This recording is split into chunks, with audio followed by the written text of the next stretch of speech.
राष्ट्रीय जनगणना कार्य के दौरान ड्यूटी पर तैनात एक शिक्षक की मृत्यु हो जाने से शिक्षा क्षेत्र में शोक की लहर फैल गई है। इस घटना के बाद जिले में कार्यरत शिक्षक संगठनों ने सभी जनगणना कार्य में लगे शिक्षकों को बीमा सुरक्षा कवच लागू करने की मांग उठाई है। शिक्षक संगठनों ने इस संबंध में जिला परिषद और जिला प्रशासन को ज्ञापन सौंपकर मृत शिक्षक अरविंद त्र्यंबकराव जोत के परिवार को आर्थिक सहायता देने की मांग की है। जानकारी के अनुसार महानगर पालिका के उत्तर क्षेत्र अंतर्गत एग्रो उर्दू स्कूल में कार्यरत शिक्षक अरविंद जोध ने 15 मई को जनगणना कार्य पूरा करने के बाद दोपहर में घर लौटे थे। इसी दौरान उनकी तबीयत अचानक बिगड़ गई। अस्पताल ले जाते समय ही उनकी मृत्यु हो गई, ऐसा शिक्षक संघ ने अपने ज्ञापन में बताया।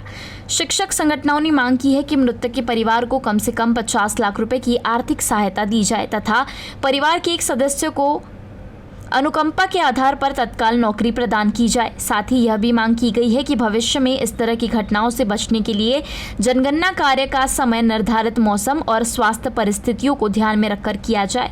गर्मी और प्रतिकूल मौसम में शिक्षकों पर अतिरिक्त कार्यभार न डाला जाए ताकि उनकी सुरक्षा सुनिश्चित हो सके। शिक्षक संगठनों ने प्रशासन से इस मामले में शीघ्र निर्णय लेने की अपील की है।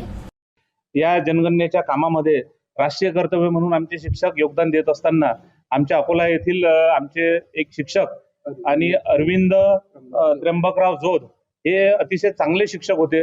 रायभर उर्दू एज्युकेशन सोसायटीच्या एका अँग्लो उर्दू हायस्कूलमध्ये ते शिक्षक म्हणून कार्यरत होते। शिवाय योगा शिकवण्याचं काम सुद्धा ते समाजाला करत होते।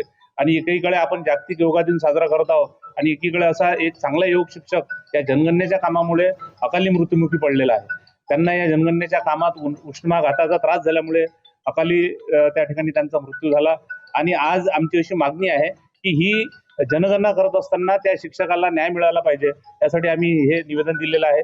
त्या शिक्षकाच्या परिवाराला सानुग्रह शासनाने अनुदान दिलं पाहिजे।